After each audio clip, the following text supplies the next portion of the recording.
Kekri city थाना इलाके में युवती को नशीला प्रसाद खिलाकर बलात्कार करने, दोस्तों के साथ गैंगरेप करने, अश्लील फोटो दिखाकर ब्लैकमेल करने एवं जान से मारने की धमकी देने का सनसनीखेज मामला सामने आया है। पुलिस ने पीड़िता की रिपोर्ट पर 2 नामजद सहित अन्य आरोपियों के खिलाफ मुकदमा दर्ज कर जांच शुरू कर दी है। पीड़िता ने पुलिस अधीक्षक अजमेर के समक्ष पेश होकर बताया कि घर के पास राकेश मीणा पुत्र किशनलाल मीणा बच्चों को प्रसाद बांट रहा था। प्रसाद खाने के बाद उसे चक्कर आने लगे। नशे की हालत में राकेश ने उसकी नहाते समय ली हुई अश्लील फोटो दिखाकर बिना किसी को बताए तालाब की पाल पर आने के लिए कहा। डर के मारे उसने यह बात किसी को नहीं बताई और तालाब की पाल पर चली गई। वहां राकेश ने अश्लील फोटो दिखाकर ब्लैकमेल किया तथा किसी को बताने पर वायरल करने की धमकी दी। गत 31 दिसंबर 2024 को राकेश उसे कार में बैठा कर अजमेर ले गया। इस दौरान दिनेश खटाणा नाम का युवक लगातार राकेश के संपर्क में था। राकेश ने अजमेर के एक होटल में ले जाकर नशीली चाय पिलाई और जबरन बलात्कार किया। इसके बाद 1 जनवरी 2025 को राकेश उसे भीलवाड़ा ले गया। यहां से वह कोर्ट में चलने की बात कहते हुए नसीराबाद आ गए। यहां राकेश ने नशीली दवा मिली चाय पिलाई और स्टाम्प पर साइन करवाए। इस दौरान वहां उसके 2 दोस्त भी मौजूद थे, उन्होंने भी स्टाम्प पर साइन किए। इसके बाद आर्य समाज नसीराबाद ले जाकर शादी की और विवाह प्रमाण पत्र में पिता का नाम छिपाते हुए उसकी पहचान छिपाने की कोशिश की। इसके बाद राकेश अपने दोस्तों के साथ उसे होटल में ले गया, जहां राकेश व उसके दोस्तों ने डरा धमका कर गैंगरेप किया। इसके बाद राकेश उसे भीलवाड़ा सहित अन्य शहरों में घुमाता रहा तथा जबरन दोस्तों के साथ मिलकर गैंगरेप करता रहा। पिता द्वारा गुमशुदगी की रिपोर्ट दर्ज करवाने का पता चलने पर राकेश उसे थाने में ले गया तथा भाई का अपहरण करने की धमकी देते हुए अपने पक्ष में बयान देने का दबाव बनाया। बाद में राकेश उसे लेकर भीलवाड़ा जिले के एक गांव में चला गया। यहां उसे पता चला कि राकेश व उसके रिश्तेदार 4 लाख रुपए में उसका सौदा करने की फिराक में हैं। बाद में उसने इंस्टाग्राम के जरिए फोन कर रिश्तेदारों को घटनाक्रम के बारे में बताया। इसके बाद परिवार व रिश्तेदार मौके पर पहुंचे और उसे राकेश के चंगुल से आजाद कराया। परिवारजन के साथ वापस लौटने के बाद राकेश ने पुलिस थाने में मुकदमा दर्ज करवाने पर जान से मारने की धमकी दी। पुलिस ने राकेश मीणा, दिनेश खटाणा सहित अन्य के खिलाफ बीएनएस की विभिन्न धाराओं के तहत मुकदमा दर्ज कर जांच शुरू कर दी है। जांच पुलिस उप अधीक्षक हर्षित शर्मा के जिम्मे की गई है। केकड़ी ग्राम पंचायत मोलकिया व कादेड़ा में सरपंच उपचुनाव के लिए गुरुवार को नाम वापसी के बाद अंतिम तस्वीर साफ हो गई है। मोलकिया पंचायत में जहां 2 दावेदार चुनावी मैदान में हैं, वहीं कादेड़ा ग्राम पंचायत से 5 उम्मीदवार चुनावी मैदान में हैं। प्रत्याशियों को चुनाव चिन्ह भी आवंटित कर दिए गए हैं। ग्राम पंचायत मोलकिया में सरपंच पद के लिए 4 जनों ने नामांकन दाखिल किए थे। रिटर्निंग अधिकारी रामलाल डडवारिया व पीआरओ राकेश जैन ने बताया कि सुबह 10 बजे से नामांकन पत्रों की जांच की गई, जिसमें सभी नामांकन पत्र सही पाए गए। दोपहर 3 बजे पहले रामलाल गुजर व राम सिंह जाट ने अपना नामांकन फार्म वापस ले लिया। दोपहर 3 बजे नाम वापसी का समय समाप्त होने के बाद अंतिम प्रत्याशियों की सूची जारी की गई। ग्राम पंचायत मोलकिया में प्रवीण जाट व जयसिंह गुजर के बीच आमने सामने सीधा मुकाबला है। दोनों प्रत्याशियों को चुनाव चिन्ह भी आवंटित कर दिए गए हैं। प्रवीण जाट को आलमारी व जयसिंह गुजर को बल्ला का चुनाव चिन्ह मिला है। वहीं ग्राम पंचायत कादेड़ा में सरपंच पद के लिए 7 जनों ने नामांकन दाखिल किए थे। रिटर्निंग अधिकारी राजेश जैन व पीआरओ केदार जहांगीर ने बताया कि सुबह 10 बजे से नामांकन पत्रों की जांच की गई, जिसमें सभी नामांकन पत्र सही पाए गए। दोपहर 3 बजे से पहले लालचंद खटीक व चंद्रसेन कीर ने अपना नामांकन फार्म वापस ले लिया।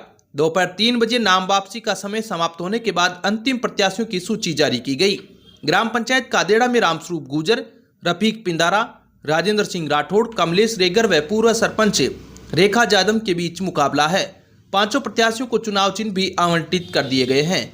कमलेश रेगर को बल्ला, रफीक मोहम्मद को आलमारी, राजेंद्र राठौड़ को गुब्बारा, रामस्वरूप गुजर को ब्रश व रेखा जादव को बिजली का खंभा चुनाव चिन्ह मिला है। दोनों जगहों पर 14 फरवरी को मतदान होगा। अमित क्रेन सर्विस छोटे 4 व्हीलर वाहन, कार, जीप के लिए 24 घंटे क्रेन की सुविधा उपलब्ध है। अमित क्रेन सर्विस केकड़ी, पुराना कोटा रोड केकड़ी। क्रेन की सुविधा के लिए संपर्क करें 9983210376 9772806266। केकड़ी नगरपालिका के पूर्व अध्यक्ष अनिल मित्तल को न्यायिक कमेटी ने भ्रष्टाचार के सभी आरोपों से मुक्त कर दिया। कांग्रेस सरकार के कार्यकाल के दौरान मित्तल पर भ्रष्टाचार के गंभीर आरोप लगाए गए थे, जिसके बाद डीएलबी ने उन्हें पद से निलंबित कर दिया था। अनिल मित्तल ने इस मामले में राजस्थान उच्च न्यायालय का दरवाजा खटखटाया, जहां से उन्हें राहत मिली और वे अपने पद पर 2 दिन बाद ही पुनः बहाल हो गए। इस दौरान केकड़ी भी बंद रहा था। सरकार के निर्देश पर गठित न्यायिक कमेटी ने मित्तल पर लगे सभी आरोपों की विस्तृत जांच की। कमेटी ने अपनी जांच रिपोर्ट में स्पष्ट किया कि मित्तल के विरुद्ध लगाए गए किसी भी आरोप को प्रमाणित नहीं पाया गया। इस फैसले पर प्रतिक्रिया देते हुए अनिल मित्तल ने कहा, देर से ही सही लेकिन सत्य की जीत हुई है। कमेटी की जांच रिपोर्ट सामने आने के बाद अनिल मित्तल के समर्थकों में खुशी की लहर है। केकड़ी बार एसोसिएशन के जिला बचाओ आंदोलन के तहत कोर्ट परिसर में 1 महीने से अधिक समय से लगातार धरना दिया जा रहा है। आंदोलन कर अधिवक्ता लगातार सरकार से जिला वापसी की मांग कर रहे हैं। गुरुवार को धरने के दौरान वरिष्ठ अधिवक्ता सुरेंद्र सिंह राठौड़ ने कहा कि भजनलाल सरकार अब भी समय रहते जाग जाए, आज नहीं तो कल सरकार को केकड़ी को फिर से जिले का दर्जा देना ही होगा। अगर समय रहते सरकार जाग जाती है और जिले का दर्जा वापस दे देती है तो जनता सरकार का स्वागत करने को तैयार है, मगर फिर भी सरकार नहीं जागती है तो अधिवक्ताओं का आंदोलन इतना व्यापक होगा कि सरकार को झुकना पड़ेगा। उन्होंने कहा कि अधिवक्ता आंदोलन को 5 से 10 साल तक खींचने की पूरी तैयारी करके बैठे हैं। अधिवक्ता इस आंदोलन से अब पीछे मुड़ने वाले नहीं हैं जब तक कि सरकार अपने गलत फैसले को सुधार नहीं लेती। वरिष्ठ अधिवक्ता मोहम्मद हुसैन ने कहा कि आखिर सरकार जनता के हितों को नजरअंदाज क्यों कर रही है, आखिर किसका दबाव है सरकार पर जो सरकार इस तरह के गैर जिम्मेदाराना फैसले ले रही है। उन्होंने कहा कि केकड़ी में जिला वापसी के आंदोलन के अंगारे अब सुलग चुके हैं, सरकार को समय रहते फैसला ले लेना चाहिए ताकि इन अंगारों के ज्वार में सरकार का नुकसान ना हो। अधिवक्ता सलीम गोरी ने कहा कि अधिकारियों के इशारों पर चलने वाली सरकार आखिर स्वविवेक से खुद कब फैसला लेगी। भजनलाल सरकार को मुख्य सचिव जैसे अधिकारी चला रहे हैं, उनके इशारों पर सरकार फैसला ले रही है, अब तो सरकार को जाग जाना चाहिए। वरिष्ठ अधिवक्ता शिव प्रताप सिंह ने कहा कि अधिवक्ताओं के आंदोलन का कारवा लगातार बढ़ रहा है, जनता इस आंदोलन से जुड़ रही है और केकड़ी में इतिहास में इस आंदोलन को सदैव याद रखा जाएगा। कई संगठन इस आंदोलन से जुड़ चुके हैं और अब भी लगातार कई संगठन जुड़ने के लिए तैयार बैठे हैं। धीरे धीरे आंदोलन का कारवा बढ़ रहा है और सरकार के खिलाफ असंतोष की ज्वार फूट रही है। धरना प्रदर्शन के दौरान वरिष्ठ अधिवक्ता चेतन धाबाई, सुरेंद्र सिंह राठौड़, मोहम्मद हुसैन, अशफाक हुसैन, इमदाद अली, मुकेश गढ़वाल, सुरेंद्र सिंह पवार, जितेंद्र सिंह राजपुरोहित, लैंसी जंवर, अशोक पालीवाल, धर्मेंद्र सिंह, नरेंद्र लोधा, रामदेव सेन, भारती पोपटानी, दिनेश पारीक, गजेंद्र पारासर, दशरथ सिंह, रमेश मीणा, डीएल वर्मा, विनोद साटीवाल, रोहिंदर सिंह आदि मौजूद थे। केकड़ी माली सैनी समाज की ओर से पुरानी केकड़ी में स्थित मालियान संस्था भवन में गत रात को नवयुग मंडल व पंचगणों के संयुक्त तत्वावधान में 30 अप्रैल आकातीज को आदर्श सामूहिक विवाह सम्मेलन का आयोजन करने को लेकर चर्चा की गई। सामूहिक विवाह सम्मेलन में 101 जोड़ों का लक्ष्य रखा गया है। नवयुग मंडल अध्यक्ष हेमराज कच्छावा ने बताया कि बैठक कल्याण बागवाल की अध्यक्षता में आयोजित हुई।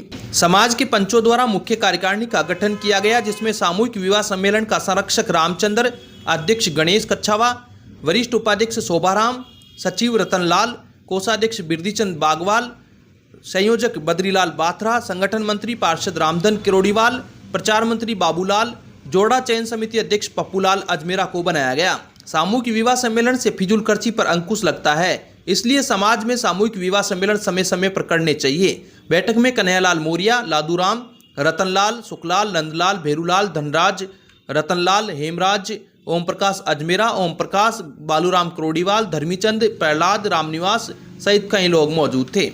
अब विक्टर ब्रांड के कंप्यूटराइज्ड धर्म कांटा खरीदिए केकड़ी में विक्टर स्केल कंपनी से 100 ग्राम से 200 टन तक के भारत सरकार से मान्यता प्राप्त कंपनी विक्टर ब्रांड के कांटे उपलब्ध है। विक्टर स्केल कंपनी पर आपको मिलेगी सभी प्रकार के कंप्यूटराइज्ड धर्म कांटों की सेल एंड सर्विस सुविधा। विक्टर स्केल कंपनी पर Rajasthan online mining TP Revanna software भी उपलब्ध। तो देर किस बात की, धर्म कांटे खरीदने के लिए आज ही संपर्क करें। मिलने का पता Mewada complex, Gopal petrol pump के सामने, कोटा रोड, केकड़ी। केकड़ी पुरानी केकड़ी स्थित हजरत अशरफ अली सरकार एवं चमन शाह सरकार का सालाना 2 दिवसीय उर्स गुरुवार से प्रारंभ हुआ। दरगाह कमेटी के सदर अल्ताफ हुसैन रंगरेज ने बताया कि उर्स के पहले दिन धूमधाम से चादर का जुलूस निकाला गया। जुलूस अजमेर गेट से रवाना हुआ, जो नगर के प्रमुख मार्ग घंटाघर, सदर बाजार, खिड़की गेट, लोडा चौक होते हुए दरगाह परिसर पहुंचा। चादर के जुलूस में बाहर से आए मलंग करतब दिखाते हुए चल रहे थे, वहीं कव्वाल सुफियाना कलाम पेश करते हुए चल रहे थे। जुलूस के पुरानी केकड़ी स्थित दरगाह परिसर पहुंचने के बाद मजार पर मखमली चादर, फूल और इत्र पेश कर देश में अमन चैन खुशहाली की दुआएं मांगी गईं। चादर पेश करने के बाद फातिया ख्वानी हुई और लोगों में लंगर तकसीम किया गया और उसके मौके पर सैकड़ों की संख्या में अकीदतमंद मौजूद रहे। दरगाह कमेटी के इमरान ने बताया कि रात्रि में ईशा की नमाज के बाद महफिल कव्वाली का आयोजन किया गया, जिसमें कपासन और जयपुर के कव्वालों ने एक से बढ़कर एक कलाम पेश किए। शुक्रवार को दोपहर में कुल की रस्म के साथ 2 दिवसीय उर्स का समापन होगा। बगेरा के राजकीय सामुदायिक स्वास्थ्य केंद्र पर गुरुवार को चिकित्सा एवं स्वास्थ्य विभाग की ओर से राष्ट्रीय बाल स्वास्थ्य कार्यक्रम के तहत बाल स्वास्थ्य परीक्षण शिविर का आयोजन किया गया, जिसमें राजकीय विद्यालय आंगनबाड़ी केंद्रों से स्कैनिंग के बाद कुल 234 बच्चों के स्वास्थ्य की जांच की गई, जिसमें से 232 बच्चों का उपचार शिविर में ही किया गया तथा 2 गंभीर बीमारी से ग्रसित 2 बच्चों को स्वास्थ्य उपचार के लिए उच्च संस्थान में रेफर किया गया। शिविर में डॉक्टर डी गुप्ता नाक कान गला रोग विशेषज्ञ, डॉक्टर लोकेश मीणा शिशु रोग विशेषज्ञ, डॉक्टर कमलेश जांगिड़ दंत रोग विशेषज्ञ व रामसुख नेत्र रोग सहायक ने शिविर में ही बच्चों का उपचार किया। शिविर में आरबीएस टीम के डॉक्टर ध्रुव सिंह, फार्मासिस्ट हिमांशु नामा व मनीषा व्यास ने विशेष सहयोग दिया।